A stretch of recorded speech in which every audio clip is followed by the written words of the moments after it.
अब दोस्तों सबसे बड़ी जो खबर है, सबसे बड़ी खबर यह है कि वॉर प्रेपरेशंस शुरू हो गए हैं भारत में, युद्ध की तैयारियां शुरू हो गई हैं। पहलगाम का आफ्टर मैथ है, MHA direct several states to conduct mock drills on May 7th। कल सिविल डिफेंस वाले May 7th को यानी कि कल की तारीख में ये लोग मॉक ड्रिल्स करेंगे। अब ये क्या है पूरा, ये मैं आपको बताना चाहता हूं, लेकिन एक बात ध्यान रखना, मैं ये बात एज अ फौजी बोल रहा हूं, राइट। जब हम युद्ध की तैयारी करते हैं, इसमें आपकी और मेरी राय नहीं चलती कि मुझे लगता है, मुझे प्रतीत होता है, मुझे ऐसा सोचना है, कुछ नहीं सोचना। आदेश का पालन होता है इधर। सिंपल सी बात है, आदेश दिया जाएगा, आपको आदेश का पालन करना है। अगर आपको ऐसा लगता है कि आप कुछ और करेंगे, कुछ और बता रहा है, तो फिर जान और माल का नुकसान होगा। इसलिए मैं एवरीबडी सेफ, कोई दिक्कत नहीं है, डर की भय की कोई भी बात नहीं है 1%। जस्ट फॉलो इंस्ट्रक्शंस, जो आदेश दिया गया पालन करिए, बस कहानी खत्म, राइट। अब मैं आपको बताता हूं इसमें क्या क्या है। The drill aims to assess and enhance the nation's emergency preparedness in the face of potential hostile attacks. While the directive applies to all states and UTs, particular emphasis is placed on regions bordering Pakistan, including Jammu और कश्मीर, लद्दाख, पंजाब, राजस्थान, गुजरात। ठीक है जी। अब इसमें होगा क्या? अब इसमें होगा क्या? पहली चीज है operationalisation of air red warning sirens, यानी कि हवाई सायरन बजेगा कि हवाई रेड होने वाली है, अटैक होने वाला है, तो सायरन बजेगा और वो सायरन बताएगा कि आप जाके अपने आप को सेव करिए, अपने आप को बचाइए। Training of civilian students etcetera on the civil defence aspects to protect themselves in the event of a hostile attack. अगर दुश्मन का हवाई हमला होता है तो आप अपने आप को कैसे बचाएं। तीसरी चीज है provision of crash blackout measures. ये आप कैसे करें?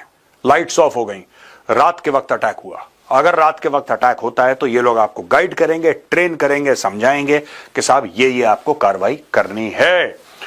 Provision for early camouflaging of vital plants installations. अगर वाइटल प्लांट्स और इंस्टॉलेशंस हैं, उनका कैसे कैमोफ्लेजिंग आपको करनी है। और updation of evacuation plans and its rehearsals. Evacuate, एक जगह से छोड़ के आपको निकलना है, आपको इवैक्यूएट करना है, वो आप किस तरीके से करेंगे, आपके पॉइंट्स ऑफ इनग्रेस क्या होंगे, अंदर कैसे आएंगे, बाहर कैसे जाएंगे, एग्रेस के आपके पॉइंट्स क्या होंगे, ये सारी की सारी चीजों का ये these are the parameters along which tomorrow the planning and the execution will be done. बहुत इंपॉर्टेंट है और मैं सबको ये बोलना चाहता हूं। अच्छा, एक और चीज ना, मैं एक रिक्वेस्ट करूंगा सबसे, सोशल मीडिया पे हम भी हैं, हमारा डेली का काम है यार, कभी ये गलत चीज मत करना। मैं आपको एक बड़े भाई के तौर पे मैं आपको एक राय देना चाह रहा हूं, ठीक है।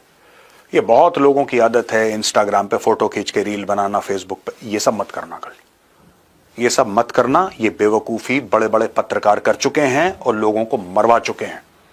वो अपनी टेलीविजन की व्यूअरशिप के लिए मरवा चुके हैं। ऐसा ना हो कि कोई हमारा भाई, छोटा बच्चा या छोटा भाई जो इंस्टाग्राम की रील का बड़ा दीवाना हो, वो वहां पे पूरी कार्रवाई हो और वो उसको लाइव स्ट्रीम कर रहा हो या वहां पे खींच खींच के उसकी रील बना रहा हो, वीडियो बना के। ऐसा गलत काम मत करना। अगर आप ऐसा करेंगे तो आप पाकिस्तान की मदद कर रहे हैं। कभी मत करना ऐसी चीज। भगवान के लिए जब सिविल डिफेंस वाले कोई भी काम कर रहे हो, चुपचाप फोन अपना साइलेंट पे करो, अपनी जेब में डालो और कार्रवाई करना शुरू कर दो। हर चीज की रील नहीं बनानी होती है, जिंदगी रील नहीं है, वरना भगवान ना करे किसी दिन ऐसा मौका आए तो सच में रील बन जाएगी, राइट। ये मत करना कल, बी वेरी, बिकॉज मैं देखता हूं लोगों को सड़क पे चल रहे हैं, मैं ड्राइव करके ऑफिस आता हूं सुबह, मैं सड़क पे लोग सड़क पार कर रहे हैं, ऐसे फोन देख रहे हैं, सड़क पार करते करते गाड़ी रुक रही है यहां पे।